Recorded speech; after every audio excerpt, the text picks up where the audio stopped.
All right, so we're going to continue our look at Jacob through, again, a story that's well known to us, but one I think that you will see there's still so many, and I suppose this is the thing that I love about the story of Jacob. We do know the story about this man, but there's so many relevant, practical stories that come out of this lesson that we can learn for ourselves. And I find it interesting that these events occurred thousands of years ago in cultures that are completely different to our own, in cities hundreds and thousands of kilometres away, yet at the core of them, they're just the same as us, aren't they?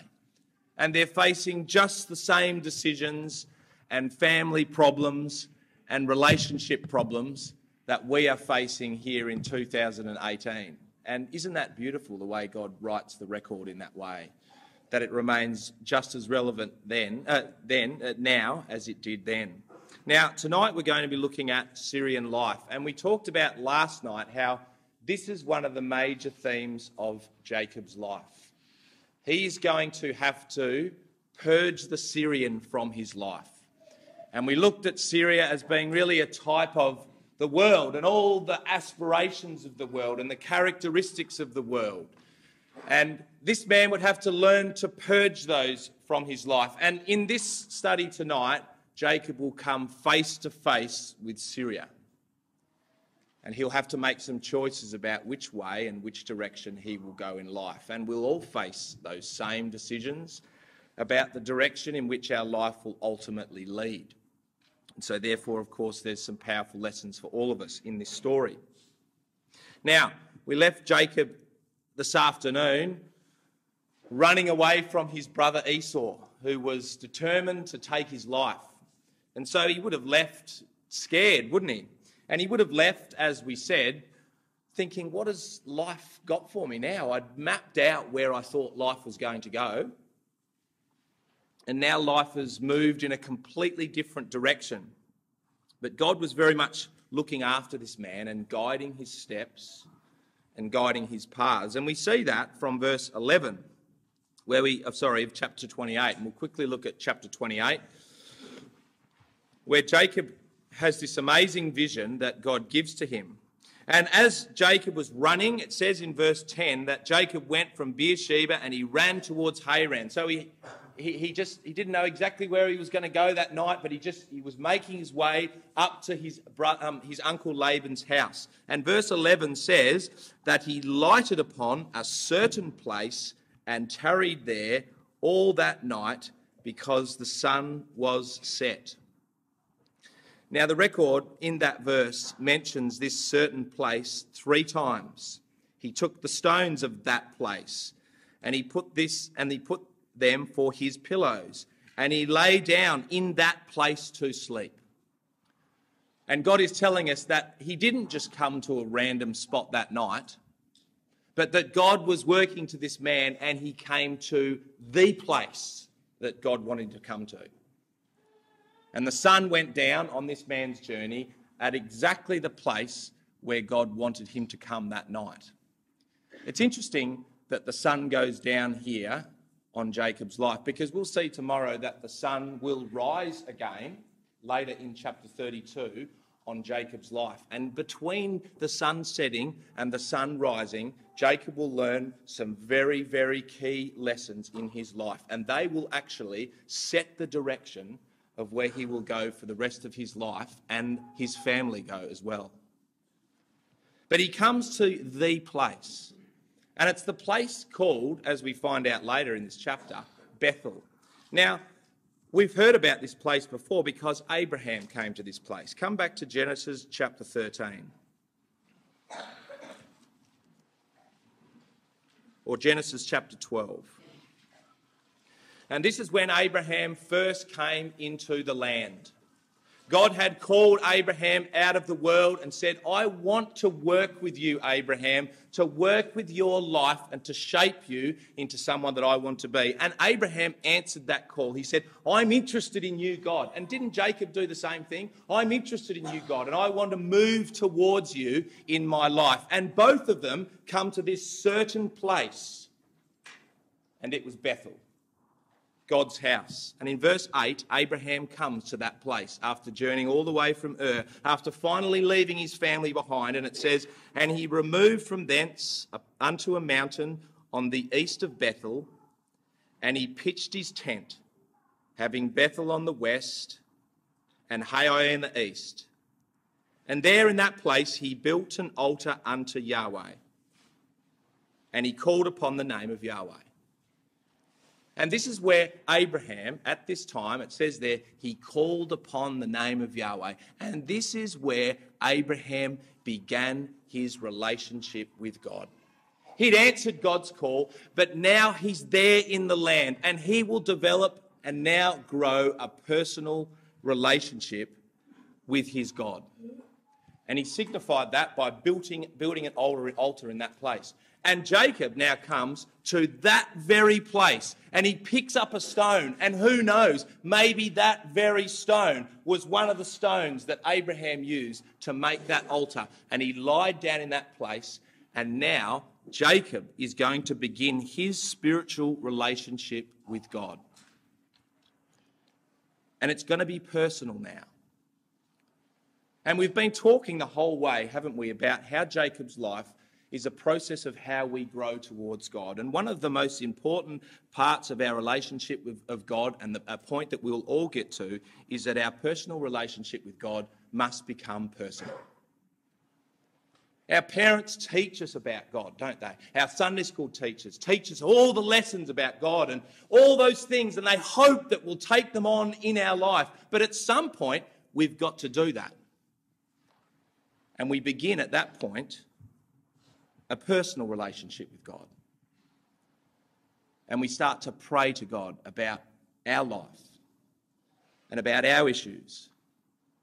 And we begin over the course of our life to develop and become closer to our God. And this is what Jacob does here. Now, God, at the start of this relationship, comes to Jacob and he assures him of some things. And we know this story so well, but perhaps we can just become blasé about what its meaning is. Verse 12 of Genesis chapter 28. God gives Jacob that famous vision. He dreamed, and behold, a ladder was set up on earth, and the top of it stretched to heaven, and behold, the angels of God were ascending and descending upon it. So he goes to that bed that night on that rock, and he has this amazing vision. And here, someone's actually created it for us in 3D. Okay? There he is on the rock, and he has this vision of this ladder. And God was trying to, in a very simple way, because God knows that we're pretty simple sometimes, he wanted to demonstrate to him how he was going to work and be with him in life. And so he visually represented to Jacob, he said, what I'm doing from here on, Jacob, this is how much I love you and how much I care for you in every point that your life will go to this point. He said, I've set up a ladder right next to you. And I've set it up. And it goes from you all the way up to heaven. And I've got my angels, my ministering spirits, who are going up and down that ladder right next to your life. And they're involved in your life. And they care about your life. Now, I think that's hard sometimes for us to appreciate. We can look at Jacob or we can look at Abraham and all these people of the past and think, yeah, God was working in their life, but is God really working in my life? And God says it's exactly the same. God has set up next to your life a ladder, and it goes from your life up to his, up and back. And that is how much God cares and is looking after our needs. And he knew all about Jacob. He knew about the ups and downs that would come upon his life. And he made a promise to Jacob here, and the promise is in verse 15. Of course, he gave him the blessing in verse 13 and 14. But then he gives him a promise in verse 15, which is very personal to Jacob. Verse 15 says, and behold, I am with you and will keep you in all the places that you go, and I will bring you again unto this land. For I will not leave you until I have done that which I have spoken of you. So God promises from this point and assures Jacob absolute care in his life. In every aspect of his life, God says, I will be there for you. When you have down points in your life, I will be there.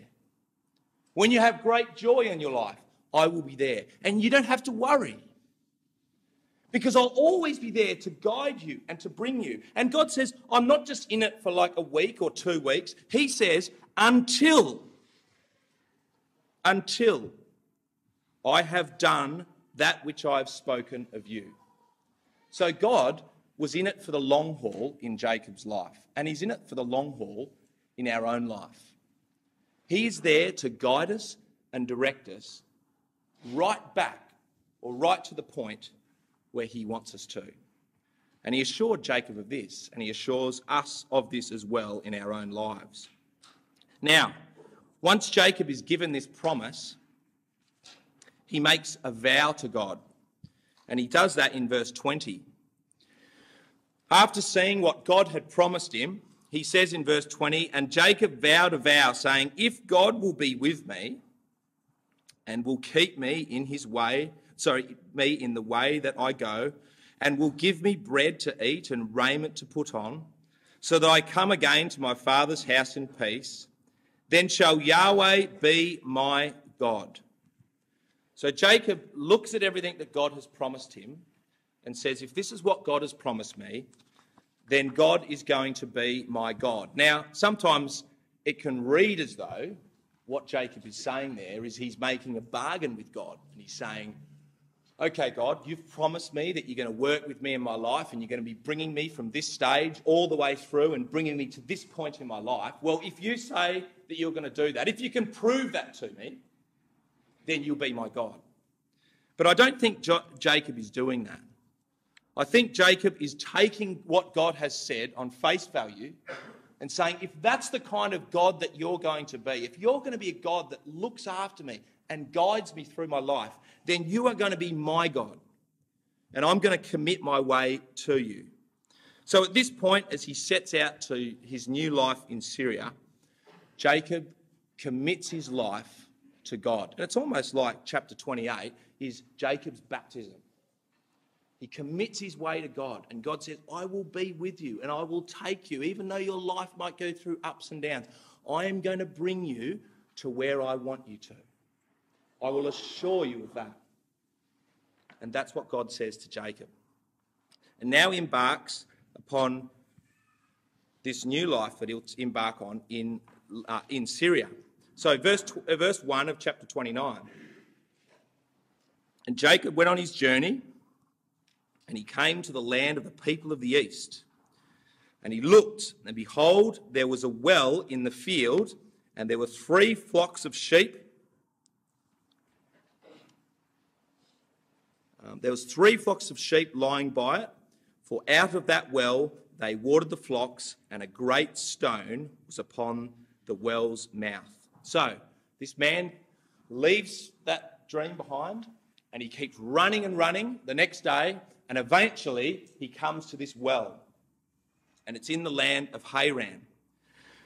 And he sees these people around these well, all these shepherds. And we get a picture here of the kind of man that Jacob was, all right? We looked at the first study how sometimes he's depicted as a plain man, a bit of a boring man. But Jacob wasn't like that at all. He's a confident man, and he comes across really confident and self-assured when he comes to Laban's household in Syria.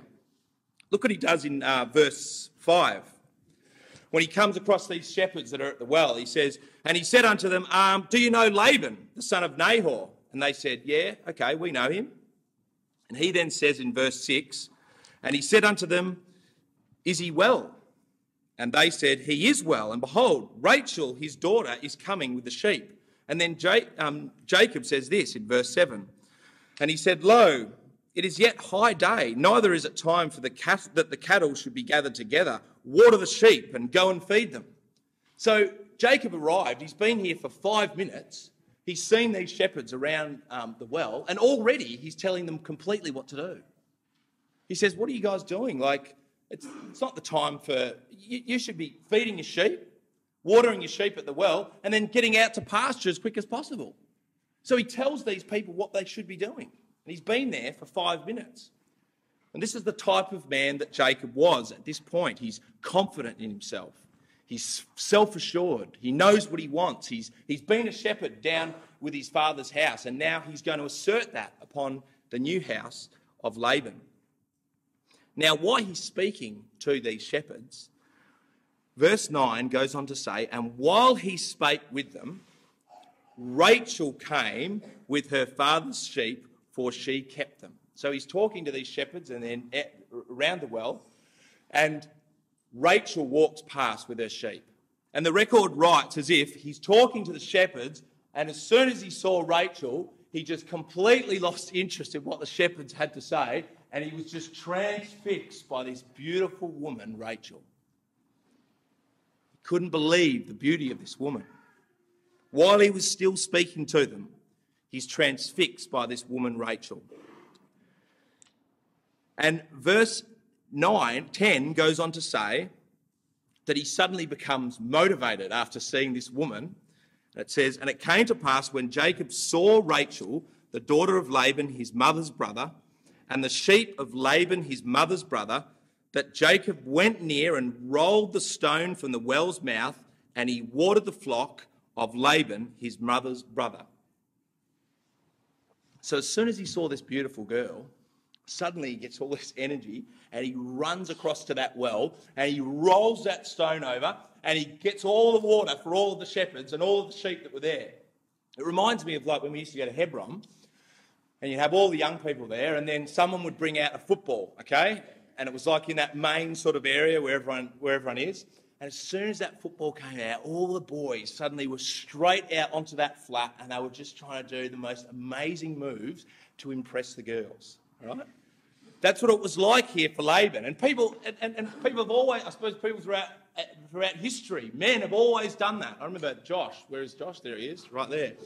He used to have interesting techniques. I remember he used to have a unicycle, right? Everyone else would be out kicking the football and then Josh would come out with a unicycle, right, riding around. And it was very successful, mind you, very successful method. Extremely successful. Right? But men have had their methods, haven't they? And it's about impressing the women. And this is what Jacob did. He comes out of this well and he rolls the stone away. And all of a sudden, Rachel takes notice of this man. Now, it's interesting. There's actually a correlation between, you might recognise that story from the story of Moses. Remember Moses did the same thing? He ran away from Pharaoh because he'd killed that Egyptian. And he ran all day. And he came to a well. And there were some beautiful women there. And he chased away all the rest of the shepherds. And he fed those sheep. And there's a correlation here actually between the man Jacob and the man Moses. Both of them have got to learn the same lesson. About not confidence in themselves, but about confidence in God. And at this point, this man Jacob is extremely confident in his own ability. And he wants to impress this beautiful woman, Rachel.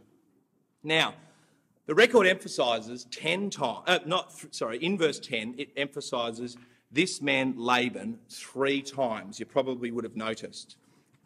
It says he comes across, verse 10, we'll read it again. It came to pass when Jacob saw Rachel, the daughter of Laban, his mother's brother, and the sheep of Laban, his mother's brother, that Jacob went near and rolled the stone from the well's mouth and watered the flock of Laban, his mother's brother. And the record is trying to tell us that Jacob had on his mind Laban, his mother's brother. And he'd heard so much about Laban, his mother's brother. He'd heard about it from his mother, Rebecca. She'd told him about her uncle, Laban, and everything that he had done.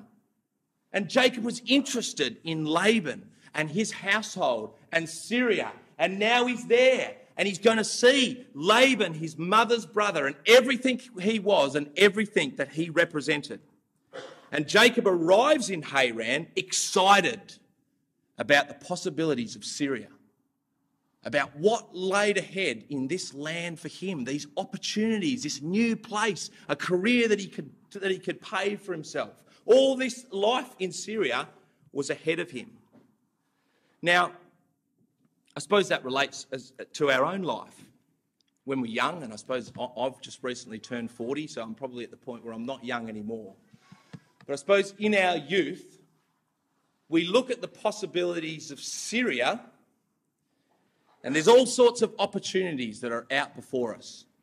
And I suppose that picture there is a great picture, probably to represent the modern opportunities of Syria, the city of New York. And it represents everything that the world can give us, doesn't it? Like the career opportunities, and you can be an entrepreneur and do this, and you can be in business, or you can achieve this or that. And the world says, this is it. The world's your oyster. It's right in front of you. And that's where Jacob is. And he sees and is excited about the opportunities that Syria presents for him. They're right in front of him. And he gets met when he arrives there. He gets met by this man, Laban. And we meet him in verse 13. So Rachel, she runs home and tells this man, Laban, that he's arrived, this man, Jacob. And we meet this man, Laban, in verse 13. It says, "And it came to pass, when Laban heard the tidings of Jacob, his sister's son, that he ran to meet him, and he embraced him, and he kissed him, and he brought him into his house and told Laban all these things." So Rachel returns home to her father, and she tells Laban that Jacob is here. And this man Laban, as soon as he hears about Jacob, he runs as fast as he possibly can to this man Jacob, and he greets him, and he hugs him, and he kisses this man Jacob. He's so excited to see him. Now, he comes across, doesn't he, immediately when we see him, as a very charismatic, friendly, inviting, great guy, this man Laban. But we're going to come to know Laban a little bit as we go through this story, and to see what Laban was really like. Now, the Bible calls him, or refers to him as Laban the Syrian on a number of occasions, all right? He refers to, when they talks about Laban, it says Laban the Syrian. And what God's trying to tell us is this man is like a personification of everything that Syria represents. He's a personification of everything the world represents. It's in this man, Laban. And we've put some points there to describe the kind of man that he was. The first thing we know about Laban was that he was driven by money. That was the motivating force in his life. Let's just go to Genesis chapter 24, verse 29. This is when we first meet him. And this is when his sister actually leaves, or when Abraham's servant first comes to meet this family. And in verse 29, we read what happens. Well, verse 28, it says, "And the damsel ran and told them of her mother's house, of her mother's house these things. And Rebekah had a brother, and his name was Laban. And Laban ran out unto the man," this is Eliezer, "unto the well." So he does the same thing. "And it came to pass, when he saw the earrings and the bracelets upon his sister's hands, and when he heard the words of Rebekah his sister, saying, Thus spake this man unto me, that he came unto the man, and beheld, and he stood by the camels at the well, and he said, Come in thou, blessed of the Lord, wherefore standest thou without? For I have prepared the house and a room for thy camels." So when Rebekah comes, and this man Laban runs out to greet her, when he saw the jewels that were in her ears, and the necklaces that were around her neck, and the bracelets around her hands that were covered in jewels and diamonds and beautiful gold, this man thought, this girl is brilliant. We're going to get this man into our house now. And so all of a sudden he was out with the catering, right? He said, yes, we can look after the camels. We can do all this stuff. And this man is driven by money. And 77 years later, because that's how many years it is later, when this man Jacob rolls into his house, 77 years later, he hasn't forgotten about those jewels. And as soon as he hears that Jacob is come back, and he's from the rich family of Abraham, their cousins, he runs out as fast as he can and he hugs that man Jacob and welcomes into his house. He was a man that was driven by money. The other thing he was a hard taskmaster. He's going to work Jacob to the bone. He's going to extract every last piece of sweat out of Jacob over the next 40 years. And all for his own benefit, he hoped. So he's a hard taskmaster. He's also deceptive and manipulative. And we'll see that in a minute in the story with his daughters. Deceptive and manipulative. He's also selfish and cruel. Let's just have a look at this one. Genesis chapter 31. This is what he does against his own daughters.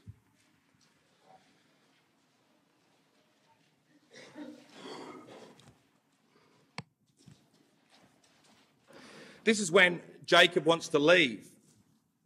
He wants to get out of Laban's household, and he's telling his wives what Laban's like.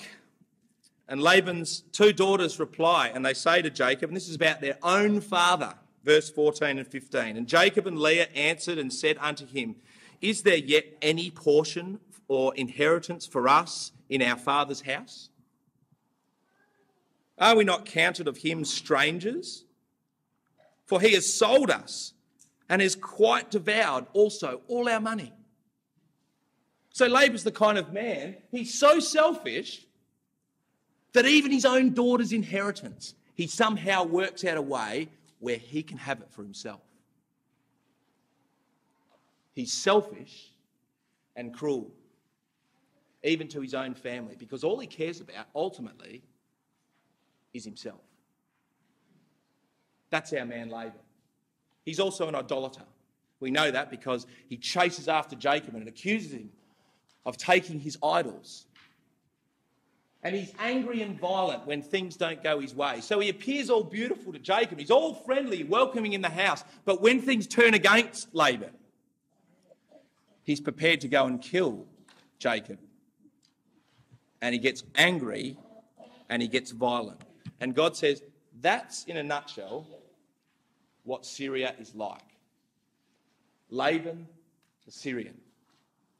And maybe you've experienced, maybe it's not to the extremity of some of the things of Laban, but maybe you've experienced that sentiment in some of the dealings you've had in your life, in work,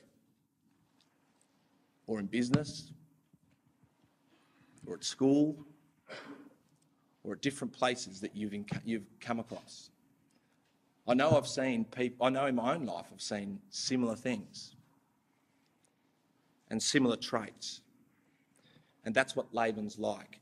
And he greets Jacob with a real hearty kiss and hug. And look what he says to Jacob. Let's go back to chapter 29.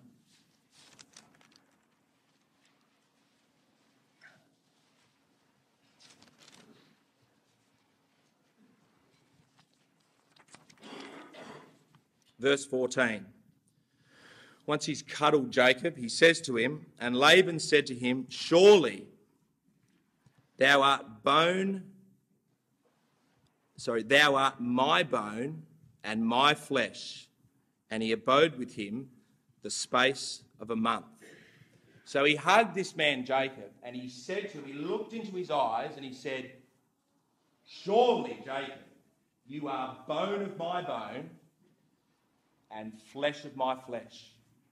Now, the Hebrew for that expression is, surely, Jacob, you are the self-same person as me. You're just like me, Jacob. And I welcome you into my house. And I'm going to turn you to be just like me because we're cousins, we're brothers. And you're just the same as me. And Jacob would see himself in Laban.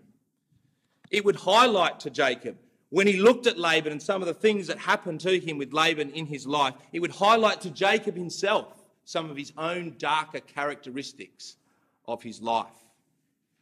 And he would have to make a choice, Jacob, whether he would become like Laban or whether he would choose to become something different. Because Jacob certainly had the possibility of turning out exactly the same as his uncle Laban. And it said there he abode there about the space of a month. Now, his mother was wise, wasn't she? When she was asked, just stay here for a week with us, she said, I'll leave tomorrow. And she left with the servant of Abraham, and she went and she joined her husband Isaac. But Jacob stayed a month.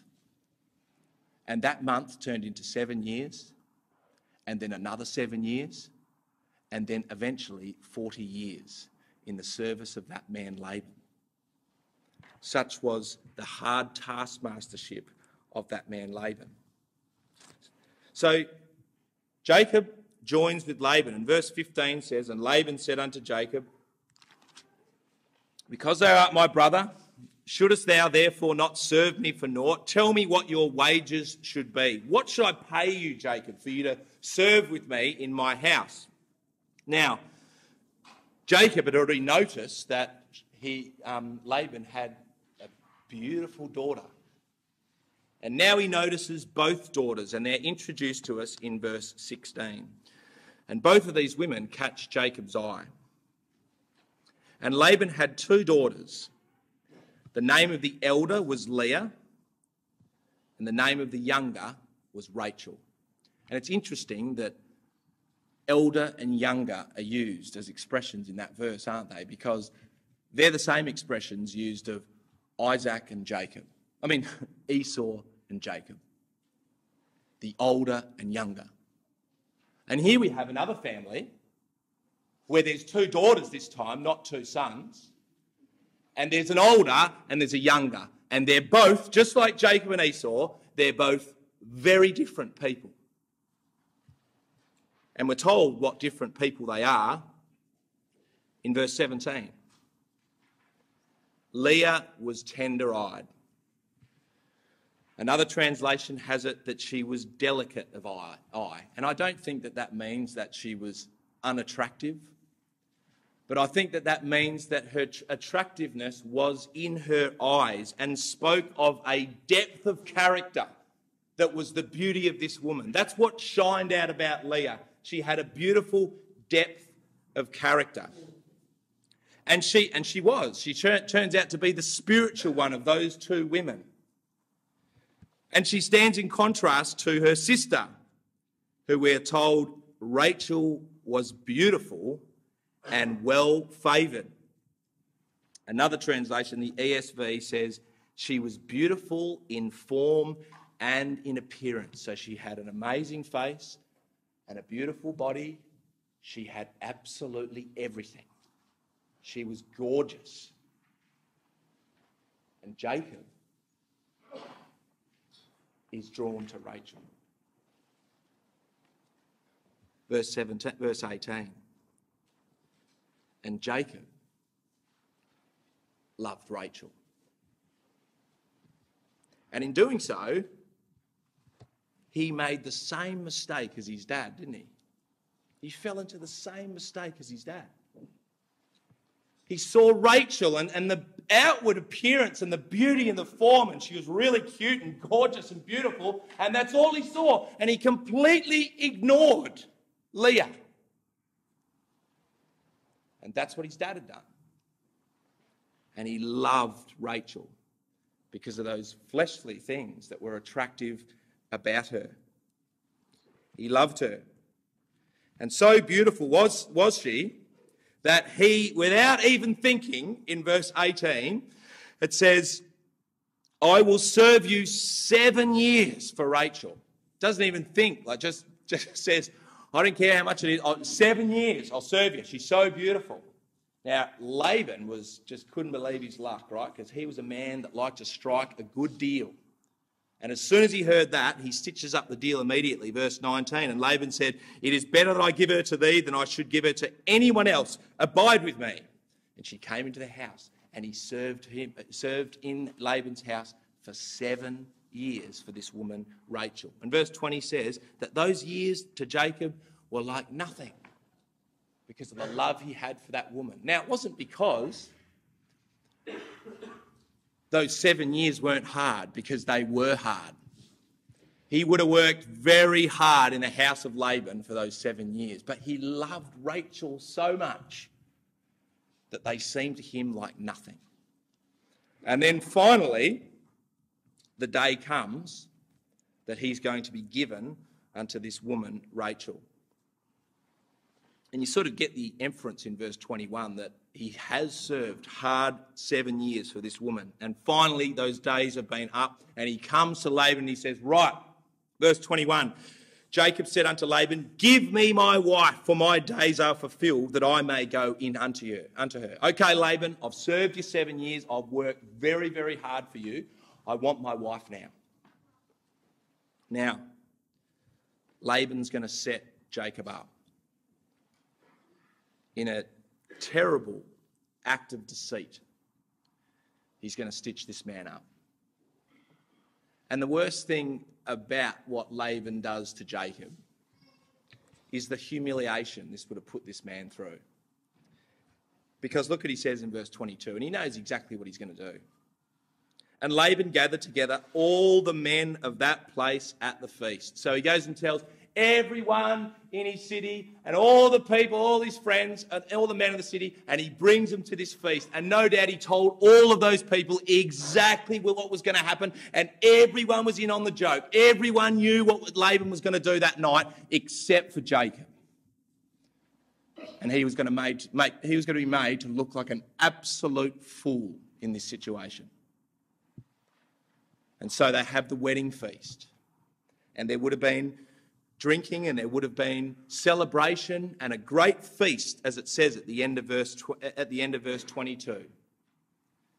And then Laban puts his plan into action, verse 23. And it came to pass in the evening that he took Leah, his daughter, and he brought her to him, and he went in unto her. Now, was Leah part of the conspiracy? Well, obviously, she would have known about it. And perhaps it was her fault. It could have been better in this. But I kind of think when you look at the situation of her family with Laban, that she was probably given no choice in this situation but to go along with her father's plan. And how was it that she could go into Jacob and he could never know or never recognise that it was actually Leah? Well, the sort of customs of the day say that the brides at that particular time would have been heavily disguised in veil. And so this woman, Leah, the older sister of the two, goes into that tent heavily disguised to deceive Jacob. And how the irony in that someone should come to him in full disguise and to deceive him. Because that's what he'd done to his dad, hadn't it? And now the same thing is happening to him. And so Leah goes in unto him. And the next morning, Jacob wakes. And he's absolutely filthy, as he would be. He served 7 years of honest service. And he's been completely ripped off. And he's humiliated as well, isn't he? Verse 25, and it came to pass that in the morning, behold, it was Leah. And he said to Laban, he would have stormed out of that tent, wouldn't he? He would have marched straight up to Laban. And he points his finger at him and he says, "What is this that thou hast done unto me? Did I not serve you for Rachel? I've been honest. Wherefore have you beguiled me?" Completely humiliated, and probably all the other men were there, probably laughing at what had happened. And Laban then says this, And these would have been cutting words for Jacob. Verse 26. And Laban said, "It must not be so done in our country to give the younger before the firstborn." And isn't that what Jacob had done in his country? He'd deceived his father. And by that deception, he had been blessed as the younger above the older. And it's just so specifically written there that I think Laban must have known. And somehow the story got out. He's been there for 7 years. And somehow the story came from the other family down south. And they knew about what had happened to Esau. And they knew the deception that Jacob had done to Esau. And now Laban says, well, you did it. But we don't do that here in our country. And I think Jacob would have got the point. And he would have thought about his own deception of his own brother and his own father. And perhaps for the first time, he really thought about the gravity of what he'd done to his own family. Because now it's being done to him. And that would have hurt Jacob. Now, how does he react to this? This is the situations in life that probably matter the most, don't they? When we're under this kind of pressure and we have to react to a certain situation. And I think it shows the character of a person in what their reaction is. It would have been so easy under the humiliating circumstances that Jacob faced. Like, what would you have done if someone did that to you? How would you feel if someone had did that to you? I tell you the way I would feel. I would think, I will never trust you again, and the first opportunity I get to double cross you, that's what I'm going to do. I'm never going to work for you again. And I'm certainly not going to work as hard as what I have for you from this point forward. He could have thought that, couldn't he? And he probably could have justified it in his own mind. But he had a decision to make here, in this moment. Am I going to become like Laban? Or am I going to stand above that behaviour? And I think what Jacob decided to do, and this is a measure of the man that he would become, is he decides to be different from him. You look at chapter 31, verse 38.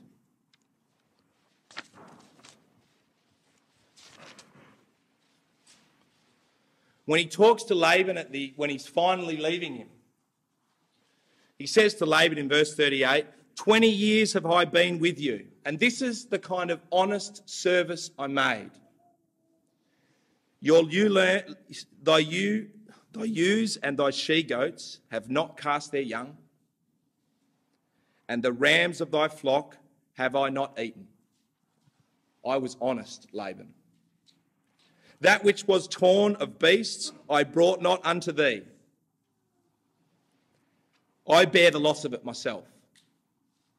And my hand didst thou require it, whether stolen by day or stolen by night. And I think Jacob made a determination in his mind after what happened to him in that deceit, when he realised the deceptive ways that he had treated his own brother and his own father, that I'm going to be different from that now. And from this point on, in his service with Laban, as he had for the previous 7 years, he's honest. He's righteous. And behind Laban's back even, when he could have, he was miles away from the house and he's with those ewe lambs and he's all by himself and he could have done whatever he wanted with Laban's stuff. He was honest. And he made a decision. I don't want to be like that. I could see what I was like. And I can see in that man Laban what I was turning into. And I don't want to be like that anymore. It's easy, isn't it, brothers and sisters, to get sucked into the ways of Syria and to become like them and to be ruthless and to be dishonest just to get what they're trying to get as well. And that's one of the decisions that we will have to make in life as we grow, and particularly probably as we, perfectly relatable in our careers and what we want to try and attain for and strive for. We'll have to make those decisions. Do I want to become absolutely ruthless like this man Laban and go and get what I want at all other costs? Or do I want to at some point say, that's not what I want for me and my family? And I think Jacob starts to make those decisions in his life at this point. Now, Laban then presents him with another offer, and this sort of reveals to him in verse 27 what he was really trying to do in this whole deceptive stitch-up. He'd realised how much of a great worker Jacob was, and he wanted to keep this man Jacob on for as much as possible. And so he's got him in his trap now. Verse 27, he says, okay, Jacob, I get that you're angry. This is my deal for you. Fulfill her week, and we will give you also for the service which thou shalt serve with me yet another 7 years. Just give me another 7 years, Jacob, and you can have Rachel as well. And I'll give it to you now. But I need your service for another 7 years. And that's what Laban was after. He was after the service of this man, Jacob. Now, Jacob, I suppose, at this point had a choice to make, didn't he? Just like Isaac had the choice to make. Remember, Isaac was put in the position where he needed to make the choice. And God had shown him what that choice should be. And he could have chosen to just give it to Esau anyway, or to give the blessing to Jacob. And Jacob's now got that same choice. He's seen now that God has worked in his life, and he has given to him the wife Leah and not Rachel. And he could decide at this point what he wants to do. He would have been far better to take Leah and recognise that she was the wife that God had given to her because she was the spiritual one. To take her and to say, no, thank you, Laban, and return to his father's house. He would have been far better to do that. And he would have agonised over that choice. But in the end, he comes to Laban and he says, I want Rachel. I want Rachel. And Laban says, you can have her. And he secured another 7-year contract with that woman. And it goes on to tell us about the relationships of these two women. Jacob did so. And then in verse 30 it says, and he went in also unto Rachel. So he gives her the wife that he wanted so desperately. And he loved also Rachel more than Leah. And he served with him 7 other years. So he takes that woman Rachel into his house. And he loved that woman Rachel. And the record says he loved her more than Leah. Now he's done exactly what his dad did to him to his own wives. We talked about that last night, didn't we? About how much that would have hurt Jacob when he saw his dad, who loved his brother and for everything he had and all the physical prowess that he had, he loved him, and Jacob would have hated that he showed favouritism to Esau and not to him. And he goes and does the exact same thing to Leah. And Leah was like him, wasn't she? She was the spiritual one.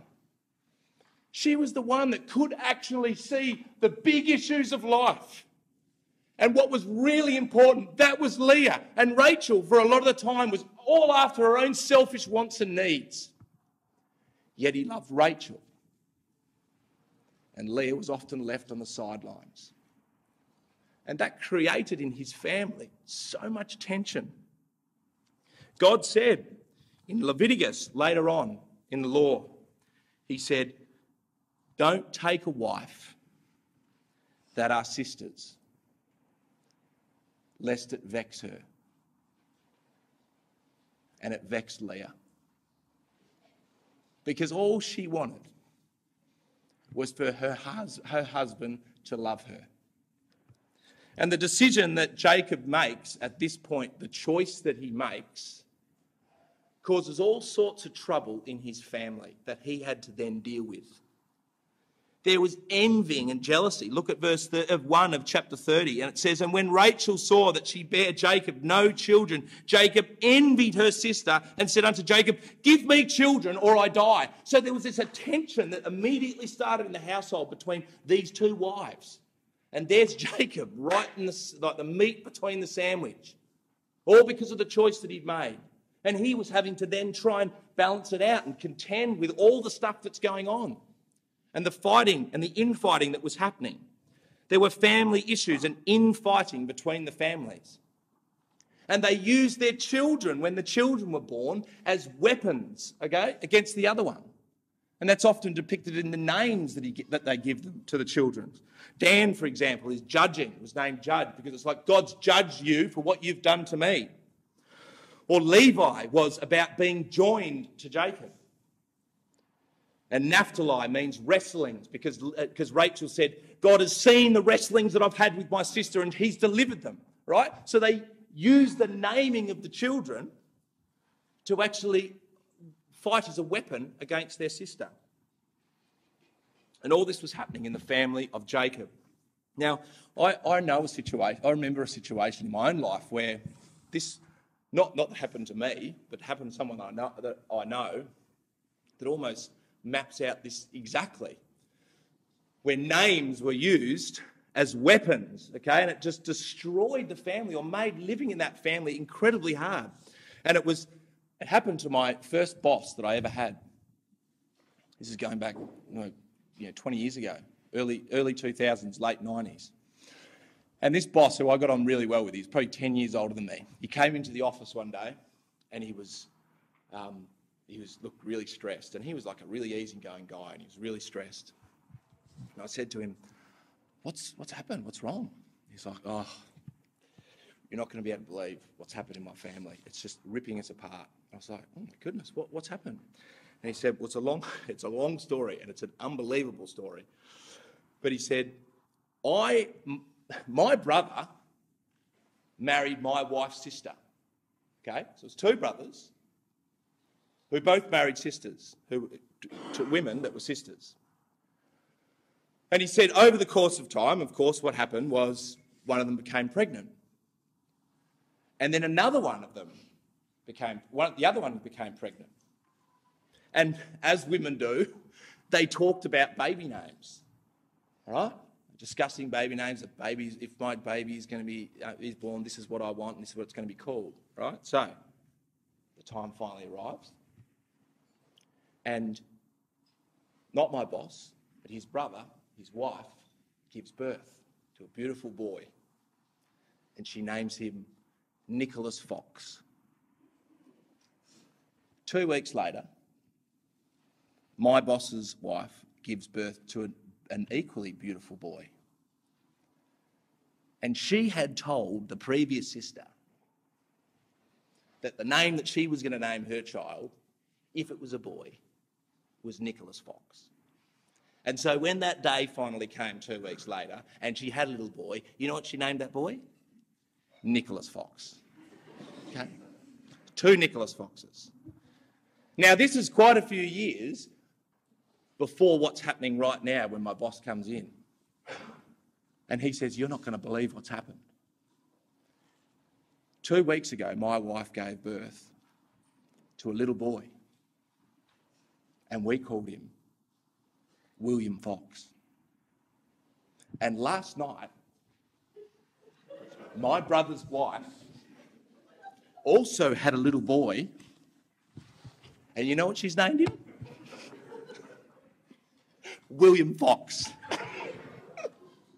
That is a true story. 2 Nicholas Foxes and 2 William Foxes in the same family. Absolutely unbelievable. And all because of this jealousy and tension that was going on. You imagine what that would be like at Christmas time or birthdays and things like that. You got 2 Nicholas Foxes, you got 2 Williams Foxes. It would be unbelievable, okay?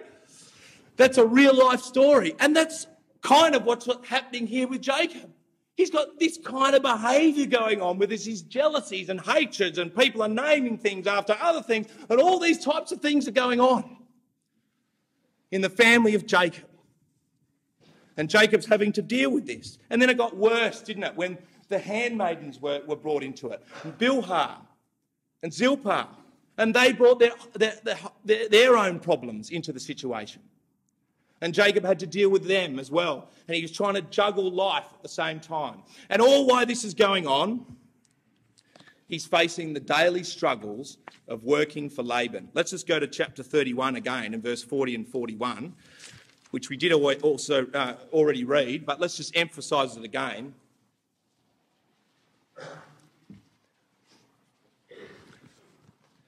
Verse 40 and 41 of Genesis chapter 31. This is the life that Jacob is leading.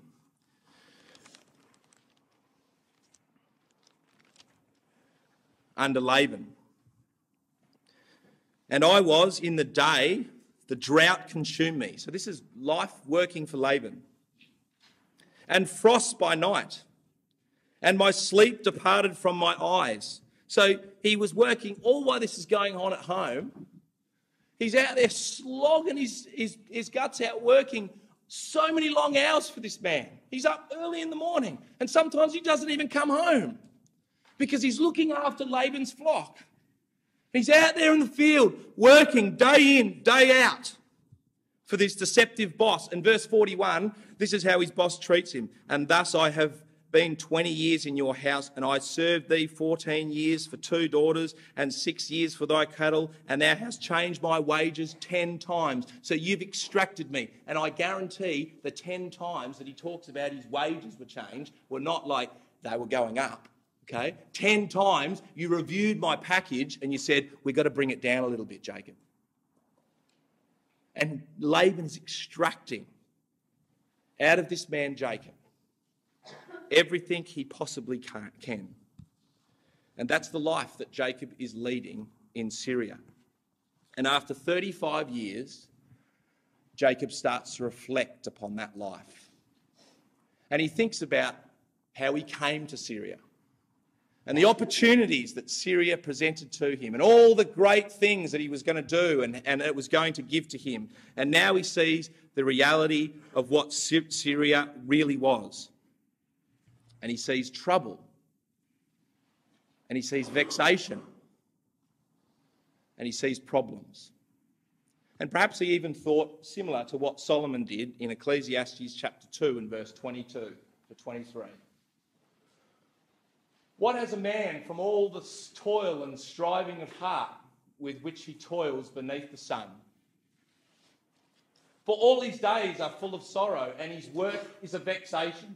Even in the night, his heart does not rest. This is also vanity.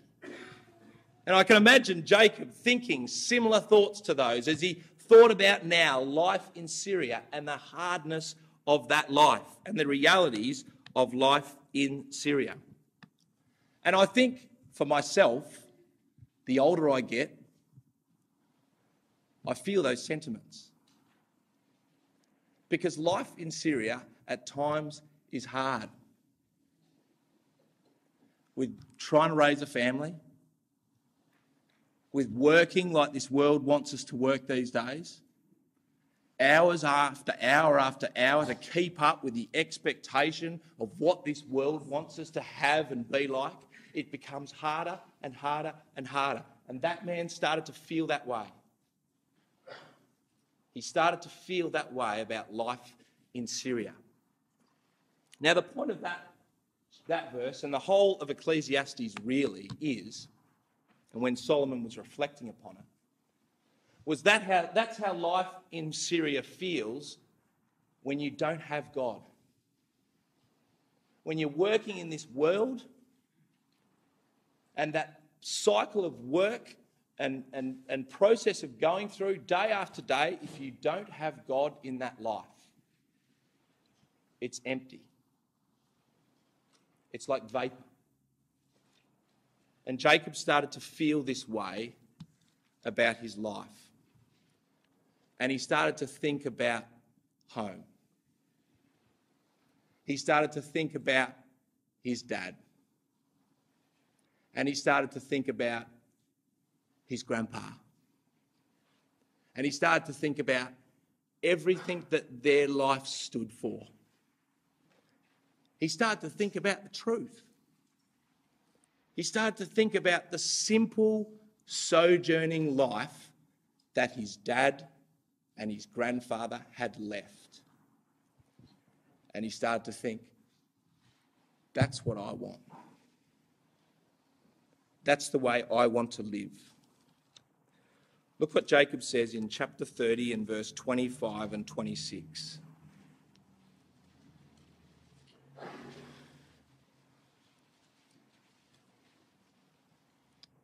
It came to pass when Rachel had borne Joseph, and that relieved probably a lot of stress in the family because it took a long time for Rachel to have a child.